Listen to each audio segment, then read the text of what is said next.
오늘은 우리 예수님께서 우리를 죄 가운데 구원하시고자 이 세상에 오신 날을 기념하는 또 기다리는 대림절 첫째 주일입니다. 오늘 주님을 기다리는 시몬의 모습이라고 하는 제목으로 하나님의 말씀을 선포하겠습니다. 기다림은 아름답습니다. 우리의 대림절은 예수님의 탄생을 축하할 뿐만 아니라 다시 오실 주님을 맞을 준비하는 것입니다. 빅톨 프랭크라고 하는 정신분석학자가 그에 져서 사람은 무엇으로 사는가라고 하는 책에 나치차의 아우슈비츠 수용소에서의 경험을 기록하고 있습니다. 독일의 패전 분위기가 무르익을 1944년 겨울이었습니다. 누가 봐도 독일은 패망합니다. 지금 수감되어 있는 유대인들도 느낌상 알 수가 있습니다. 올해 크리스마스는 우리 가정에서 고향에서 보낼 수 있겠구나 라고 생각을 했습니다만은 그의 해방을 이루지 못하고 그의 겨울을 지나게 되었습니다. 그때 많은 유대인들이 이 수용소에서 죽게 되었습니다. 왜 그랬을까요? 또 반면에 어렵지 생활을 했습니다만은 거기서 살아나는 사람들은 분명히 있었다는 겁니다. 이 사람들을 쭉 분석해 보니까 이런 결론이 나왔습니다. 마음에 분명한 희망을 가진 사람, 그 마음에 기다림이 있는 사람, 고향이 있고 나를 맞아줄 애인이 있고 아내가 있는 사람은 이겨내더라고 하는 것입니다. 그래서 이런 명언을 남겼습니다. 사람은 먹는 것으로 사는 것이 아니고 오직 기다림으로 산다, 오직 희망으로 산다라고 했습니다. 지금 우리는 다시 오실 주님을 대망합니다. 오늘 말씀은 마리아와 요셉이 유대인의 관습대로 할례 후 33일째 되는 날 그 아들 예수님을 데리고 성전에 간 사건을 배경으로 하고 있습니다. 27절입니다. 성령의 감동으로 성전에 들어가매 마침 부모가 율법의 관례대로 행하고자 하여 그 아기 예수를 데리고 오는지라. 당시 아기를 낳고 성전에 데리고 갈 때는 처음에 양을 보통 잡아갑니다. 양을 잡아야 되는데 오늘 예수님의 부모였던 요셉과 마리아는 비둘기를 가지고 갔습니다. 왜 그렇게 했을까요? 그만큼 가난했던 이야기입니다. 그런 그들이 시몬이라고 하는 사람을 만났습니다. 시몬이라고 하는 이름의 뜻은 하나님께서 들으셨다라고 하는 뜻을 가지고 있습니다. 시몬은 한평생 이 땅에 오실 메시아를 기다렸습니다. 그랬더니 응답이 오기를 죽기 전에 메시아를 본다고 하는 응답이었습니다. 과연 그 이름대로 예수님을 품에 안고 감사의 찬송을 올리는 그런 인물이 되었습니다. 그의 나이를 보면 학자들은 적어도 90살은 넘겼을 것이다 추측을 합니다. 나이가 들면 희망을 노래하기보다는 포기하기에 늘 익숙해집니다. 새로운 일을 하기 두려워합니다. 희망보다는 절망을 갖기 쉽습니다. 당시 시대 상황도 그렇습니다. 로마의 식민지가 되었습니다. 로마 황제를 모두 다 시드로 받들어야 하는 그런 처지가 되었습니다. 농작물을 다 빼앗깁니다. 그리고 사람 목숨을 파린 목숨처럼 여깁니다. 지도층인 사도계의 파들은 자신의 이익을 위하여서 로마 권력층에 빌부터 이스라엘 백성들을 괴롭히기 일쑤였습니다. 바리새파는 자기들만 경건하다고 자랑하면서 율법을 지키지 못하는 사람들을 정죄했습니다. 그리고 취급조차 하지 않는 겁니다. 에세네파는 이것도 저것도 싫다 언둔 생활에 들어가 버렸습니다. 버려진 민중, 누구에게도 위로받지 못하는 민중, 짓밟히고 짓눌린 그들을 대변해 줄 사람은 아무도 없었습니다. 역사적으로 말라기 선지자 이후에 400년 동안 하나님의 희망의 메시지, 위로의 메시지는 이미 들려 끊어진 지 오래되었습니다. 정말 위로가 필요한 시점에 시몬은 늘 성전에서 민족을 위로할 분을 보내주시길 기도하였습니다. 지금 이 시대도 마찬가지입니다. 사람들은 모두 상처를 안고 살아갑니다. 상처 없는 사람은 아무도 없습니다. 우리 사람은 태어날 때부터 상처를 안고 태어납니다. 그래서 이것을 출생상처 그렇게 이야기를 합니다. 이 상처 때문에 태어나면서부터 우리 아기는 그렇게 악을 서며 오는 것입니다. 살아가면서도 수많은 상처를 받습니다. 칼로 난 상처는 쉽게 회복이 됩니다만은 말로 받은 상처는 한평생 가슴에 남게 됩니다. 지금 우리는 기댈 곳이 없어서만 갑니다. 상처를 안고 살아갑니다. 정치, 경제, 사회, 문화 어느 것 하나 위로를 주지 못합니다. 그때 주님을 기다리는 이 시몬의 모습 속에서 큰 위로를 받으시길 주님의 이름으로 축복합니다. 주님을 기다리는 시몬의 모습 첫 번째는 시몬은 의롭고 경건하였습니다. 25절 말씀입니다. 예루살렘에 시몬이라 하는 사람이 있으니 이 사람은 의롭고 경건하여 이스라엘의 위로를 기다리는 자라. 성령이 그 위에 계시더라. 자, 전성에 의하면 이 시몬은 AD 13년에 사네들린 의장이었습니다. 그런 높은 지위에 있으면서도 그는 의로움과 경건을 지켜나갔던 사람이었습니다. 누가복음 1장 6절에 보니까 이 두 사람이 하나님 앞에 의인이니 주의 모든 계명과 규례도 흠이 없이 행하더라. 자, 이 본문에서 두 사람이라고 표현된 이 사람들은 누구냐 하면은 제사장 사가랴와 그의 아내 엘리사벳이었습니다. 이들은 바로 예수님의 길을 예비했던 세례 요한의 부모였습니다. 그들이 위대한 사역을 감당했던 요한의 부모가 될 수 있었던 이유가 어디에 있었습니까? 그들은 바로 우리 주님의 오심을 예비할 수 있는 그 아들을 출산했던 이유가 의인이었다 그랬습니다. 흠이 없이 행하였기 때문이었다고 성경은 분명히 말씀합니다. 야고보 사도는 야고보서 1장 27절에서 다음과 같이 권면합니다. 하나님 아버지 앞에서 정결하고 더러움이 없는 경건은 곧 고아와 과부를 그 환난 중에 돌보고 또 자기를 지켜 세속에 물들지 아니하는 그것이니라. 하나님 앞에서 정결하고 더럽지 아니하고 경건하고 세속에 물들지 않는 삶을 살고자 힘써라. 야고보는 우리에게 그렇게 권면하고 있습니다. 자, 그 당시에 많은 사람들이 메시아를 기다렸습니다. 성경을 연구하는 사람들은 두말할 나위도 없었습니다. 많은 사람들이 메시아가 올 것을 또 알고 있었습니다. 오시면 맞이할 것이라 생각도 하였습니다. 그런데 그들은 한결같이 소극적으로 수동적으로 기다리고 있었습니다.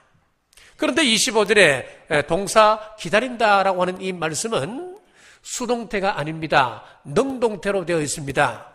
의로운 삶을 살고 경건한 삶을 살며 적극적으로 능동적으로 메시아 오심을 준비하고 있었다라고 말씀하고 있는 겁니다. 자, 먼저 의롭게 살았습니다. 이것은 하나님과의 바른 관계 속에 있는 것을 말합니다. 우리는 스스로 행위를 통하여서 결코 하나님의 의를 만족시킬 수가 없습니다. 하나님의 의는 전적으로 예수 그리스도를 통하여 우리에게 주어지는 은혜입니다. 그래서 이것을 우리는 칭의라고 이야기를 합니다. 인간이 아무리 몸부림쳐도 안 되는 겁니다. 로마서 3장 10절에서 18절에 보시면은 하나님을 알지 못하는 자들의 모습이 나옵니다. 의인은 없나니 하나도 없으며 깨닫는 자도 없고 하나님을 찾는 자도 없고 다 치우쳐 함께 무익하게 되고 선을 행하는 자는 없나니 하나도 없도다. 그들의 목구멍은 열린 무덤이요 그 혀로는 속임을 일삼으며 그 입술에는 독사의 독이 있고 그 입에는 저주와 악독이 가득하고 그 발은 피 흘리는 데 빠른지라. 파멸과 고생이 그 길에 있어 평강의 길을 알지 못하였고 그들의 눈앞에 하나님을 두려워함이 없느니라 함과 같으니라. 이것이 우리 인간의 모습이라는 겁니다. 이런 모습을 가진 우리 인간들이 아무리 노력하고 애를 쓴다 하더라도 하나님의 의에 도달할 수 없다고 하는 것입니다. 오직 하나님의 은혜로 예수 그리스도 안에 있을 때에 우리는 의로워집니다. 그런데 오늘 이 시몬을 보니까 하나님 앞에서 의로운 자다 인정을 받았습니다. 우리가 인생을 살아가면서 하나님 앞에 섰을 때에 참으로 의로운 사람이었다 인정받는 것, 이것만큼 영광스러운 것이 어디 있겠습니까?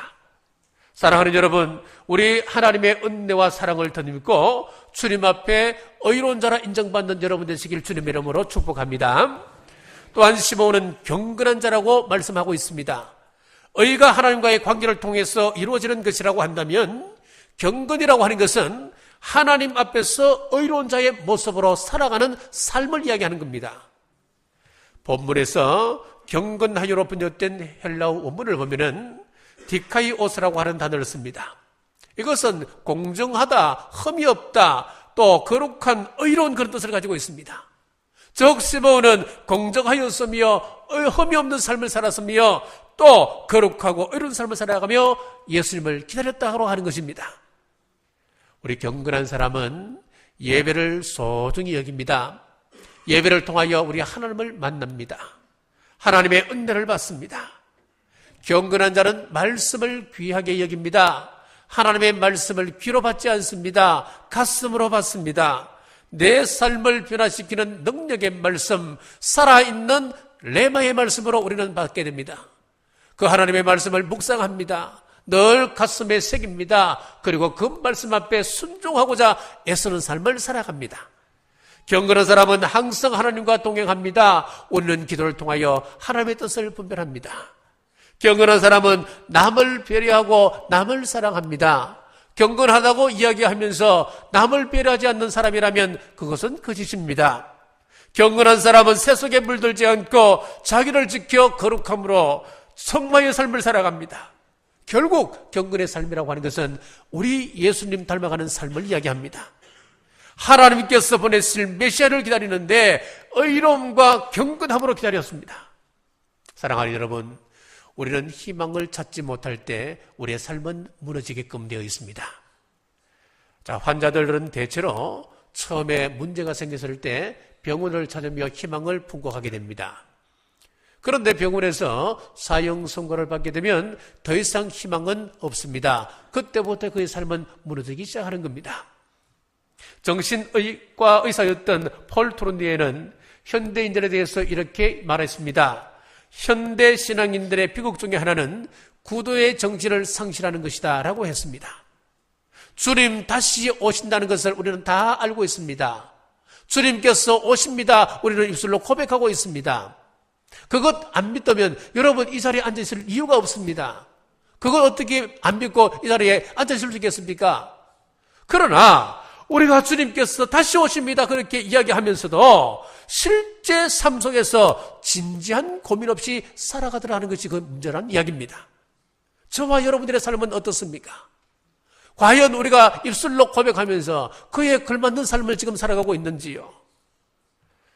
독일의 전설처럼 내려오는 이야기가 있습니다. 바바리아 성에 루드비라고 하는 공작이 살고 있었습니다. 그런데 이 루드비 공작은 성격이 굉장히 괴폭한 사람이었습니다. 욕심이 많은 사람이었습니다. 그래서 걸핏하면 그 성 안에 있는 백성들을 괴롭히고 채찍질하고 강탈하기 일쑤였습니다. 참 죄를 많이 지었습니다. 어느 날 깊은 산속에 사냥을 갔었습니다.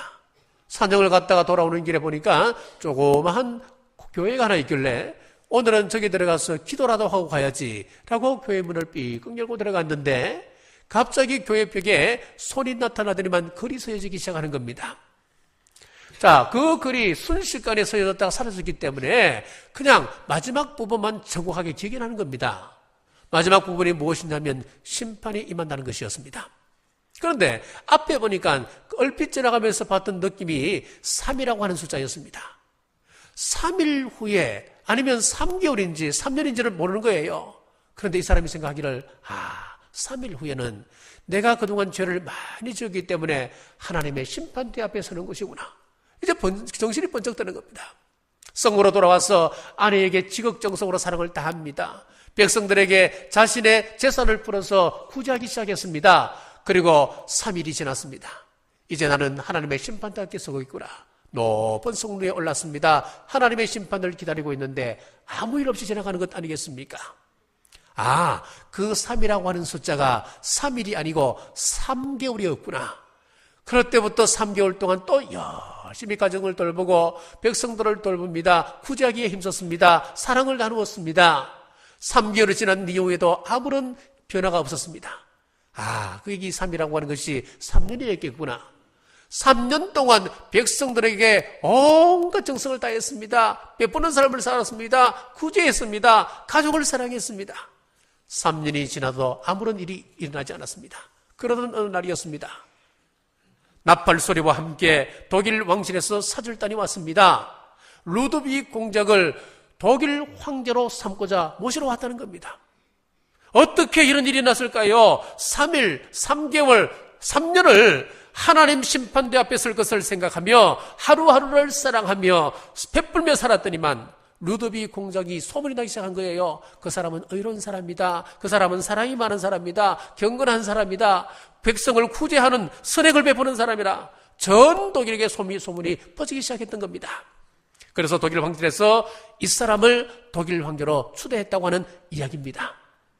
공작의 선행을 가능하게 한 것은 기다림이었습니다. 하나님의 심판을 기다린 것이 그의 삶을 바꾸어 놓았다면 우리 주님 다시 오신다는데 다시 오실 그 메시아를 만난 우리는 어때야 할까요? 앞으로 여러분들이 수십 년 동안 살 것이라 생각하고 살아갈 겁니까? 3일 뒤에, 3주 뒤에, 3년 뒤에 심판대 앞에 설 것이라 생각하고 시몬처럼 하루하루 절제하며 사랑을 나누며 경건한 삶 사는 여러분 되시길 주님의 이름으로 축복합니다. 자, 지금 이 세상은 경건을 지키기가 참으로 힘든 그런 시대가 되었습니다. 몇 달 전에 2016년 9월 30일 KBS 뉴스에 다음과 같은 내용이 보도되었습니다. 남녀 구분 표지판이 이제 로스앤젤레스에서는 사라진다는 겁니다. 미국 캘리포니아주 공공건물 1인용 화장실에는 이제 함께 사용할 수 있도록 하는 것이지 남자, 여자 따로 구분을 안 두겠다는 겁니다. 자, 이것은 내년 3월 1일 날 이제 시행이 된다는 겁니다. 자, 이것은 동성애자, 양성애자, 성전환자를 옹호하는 그런 정책입니다. 이미 샌프란시스코, 필라델피아, 워싱턴 DC 등에서는 통과되었습니다. 자, 그 기사 내용을 제가 있는 그대로 한번 확인해 드리겠습니다. 앞으로 미국 캘리포니아주 공공건물에 있는 1인용 화장실에는 남녀 구분 표지판이 사라지는 대신 성중립을 뜻하는 알림판이 붙는다. 이에 따라 캘리포니아에서는 성정체성에 상관없이 모두가 같은 1인용 공공 화장실을 사용할 전망이다. 미국 언론은 제리 브라운 캘리포니아 주지사가 1인용 공공 화장실의 성중립화를 의무화한 법안에 29일 서명했다고 보도했다. 새 법은 내년 3월 1일부터 발효된다. 이 법안은 여러 사람이 이용하는 공공 화장실에는 기용되지 않는다. 원래 태어난 성별대로 화장실을 사용하도록 제한해 성전환자 등 성소수자를 차별한다는 비판에 휩싸린 노스캐롤라이나 등 일부 주와 정반대로 캘리포니아주의 새 법은 동성애자, 양성애자, 성전환자를 옹호하는 정책을 펴 주목을 받고 있다. 지금 미국에 150개 정도 되는 대학에서는 성중립 화장실이라고 하는 말이 성행하고 있다고 합니다. 이러한 현 세태는 이 시대가 얼마나 불의하고 또 불경하고 타락하였는지를 알게 합니다. 참으로 부끄러운 시대를 우리는 살아가고 있습니다. 하지만 시대가 어떻다 해도 소림 때 시몬이 그래했던 것처럼 우리 모두는 경건한 삶, 의로운 삶 삶으로 우리 재림 예수님을 기다리시는 여러분 되시길 주님의 이름으로 축복합니다.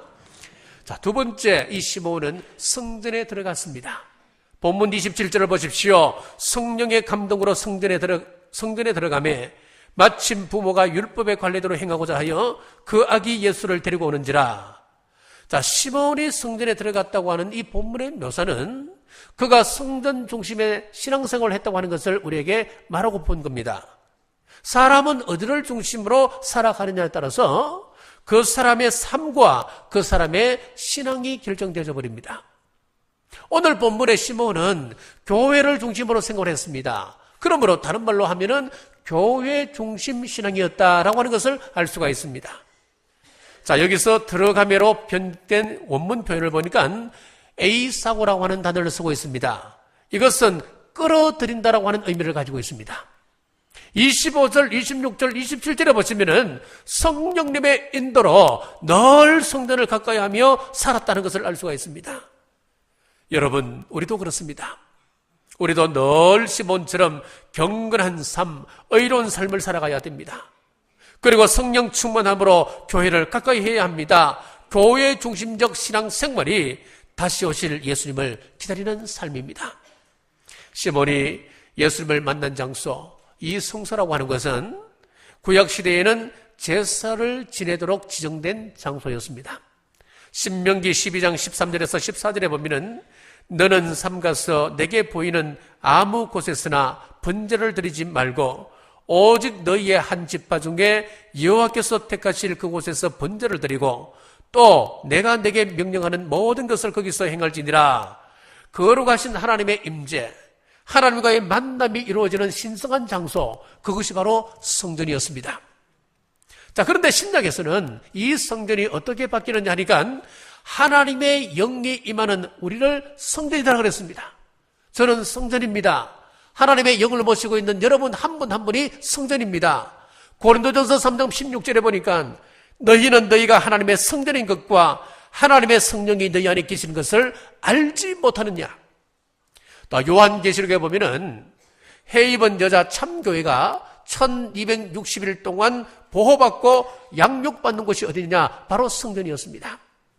하나님께서는 교회를 통해서 우리를 만나주시고 또 이 교회를 통해서 우리를 보호해 주십니다. 그렇기 때문에 교회는 참으로 귀하고 복된 곳입니다. 자, 이렇게 귀한 곳이었기 때문에 구약 성경의 이스라엘 백성들은 1년 중 며칠을 예배드리며 살았습니까? 그들은 계산해보면 176일 정도 예배드리는 삶을 살았습니다.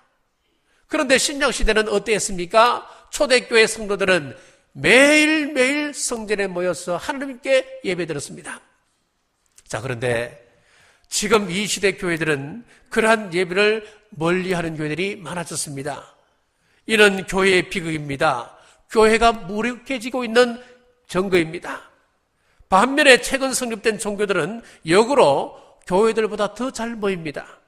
대종교, 하늘교, 천리교, 무극대교, 대순진리회, 보천교, 삼덕교, 모학교, 선도교 등등 무려 350종류의 거짓 종교가 있고 그 종교의 가르침을 따라서 나름대로 예배를 드리고 있는데 이 시대가 불확실함으로 이교 집단들이 머리를 들고 거기에 사람들이 지금 모여들고 있습니다. 자, 이러한 때 우리가 더욱 교회를 가까이 해야 됩니다. 창조주 하나님, 구속주, 심판주이신 하나님을 예배 가운데, 교회 가운데 만나야 합니다. 그것이 곧 우리가 예수님을 기다리는 것입니다. 초림 때 시몬이 그리했던 것처럼 우리는 재림 예수님을 사모하는 삶을 살아야 합니다. 의로운 삶과 경건한 삶과 교회 중심적인 삶으로 다시 오실 예수님을 기다리는 저와 여러분 되시길 주님의 이름으로 축복합니다. 세 번째, 시몬은 하나님을 찬양하는 삶, 정인의 삶을 살았습니다. 누가복음 2장 28절에 시몬이 아기를 안고 하나님을 찬송하여 이르되. 자, 이처럼 지금 시몬이 아기 예수님을 안고 찬양하는 것을 보면은 예수님을 통하여서 하나님의 약속이 성취되었다 하는 것을 확신하고 있기 때문에 그렇습니다. 예수님을 보자마자 하나님의 약속이 얼마나 신실한지 감격에 겨워서 찬양하며 하나님께 영광을 올려드리고 있습니다. 자, 시몬에 올린 찬양의 내용을 보면 예수님을 통하여 이루실 하나님의 위대한 비전을 담고 있습니다. 예수 그리스도를 통하여서 열방이 돌아오게 될 것이라고 하는 말씀이었습니다. 29절에서 32절입니다. 주제여, 이제는 말씀하신 대로 종을 평안히 놓아주시는도다. 내 눈이 주의 구원을 보아사오니 이런 만민 앞에 예비하신 것이요 이방을 비추는 빛이요 주의 백성 이스라엘의 영광이니이다 하니. 지금 100년 가까이 살아온 사람 아닙니까? 시몬의 나이가 90세가 훌쩍 넘었습니다. 이 사람 눈에 비친 이 세상은 절망과 상처뿐이었습니다. 위로받지 못함과 괴로움만 있을 뿐이었습니다. 그럼에도 불구하고 의로움과 경건함으로 위로를 기다리다 메시아를 만났습니다. 그 감격에 찬양하며 주님을 청하기 시작했습니다. 내가 메시아를 만났다. 그분은 이방인의 빛이시다. 우리 이스라엘의 영광이시다. 청하기 시작했습니다. 여러분은 처음 우리 주님을 만났을 때의 그 감격을 기억하고 계십니까? 아무리 보아도 구원받을 자격이 없는 저였습니다. 구원받을 자격이 없는 여러분 아니었습니까? 그런 우리를 조건도 이유도 없이 독생자 예수 그리스도를 죽이시면서까지 사랑해 주셨던 그 사랑으로 우리를 찾아오셨습니다. 그 감격을 고스란히 간직하고 우리 또한 이 주님을 증거해야 되지 않겠습니까? 정인의 삶이라고 하는 것은 이것입니다. 내가 먼저 낙심과 탄식의 자리에서 주님의 이름을 부딪고 일어서는 겁니다. 절망과 낙담을 중단하는 것입니다. 삶을 포기해야 되겠다라고 하는 생각을 내려놓는 것이었습니다. 지금 이 나라의 현실은 암울합니다. 정치를 보면은 안정을 주기는커녕 세상 속에서 대한민국을 웃음거리로 만들었습니다. 경제를 보면 대기업의 부도덕과 이기심 그리고 주변의 견제 속에서 우리 경제가 서야 할 자리를 잃어가고 있습니다. 종교는 온갖 이단과 타락한 종교인들로 인해서 백성들의 신뢰를 점점 잃어가고 있습니다. 이럴 때 정인의 삶은 무엇이겠습니까? 하나님을 믿는 신실한 종들이 여기 있다. 보아라, 세상이 타락하는 이때에 의롭고 경건하고 교회 중심적인 신앙으로 똘똘 뭉친 사람들, 국가의 위기 앞에 기도의 무릎을 세워서 새벽을 깨우는 사람들, 매일매일 가정재단을 쌓는 사람들, 우리 경주 남북에 성도들이 있다. 분절이 일어나서 빛과 희망이신 우리 주님 붙들고 어둠을 뚫고 나가는 것, 그것이 바로 정인의 삶 아니겠습니까? 여러분, 촛불을 들고 나가는 것, 그것도 중요합니다. 그러나 더 중요한 것은 우리가 하나님 앞에 이 문제를 내어놓고 눈물 뿌리며 가슴 치며 기도하는 것입니다. 어제 성탄트리 점등식이 오후 5시에 있었습니다. 그런데 오후 6시에 시국 집회를 또 하더라고요. 그래 이게 중간에 약간 이렇게 중복이 되는 겁니다. 근데 우리가 조금 빨리 맞춰주려고 우리가 시간을 조금 이렇게 좀 타이트하게 진행을 했었습니다. 근데 시작하려고 딱 보니까 몇 사람이 피켓을 들고 우리 앞에 이렇게 쭉 서는 거예요. 거기 보니까 그 내용은 뻔한 것 아니겠습니까? 아니겠습니까? 하야하락하고 그런 내용이지요.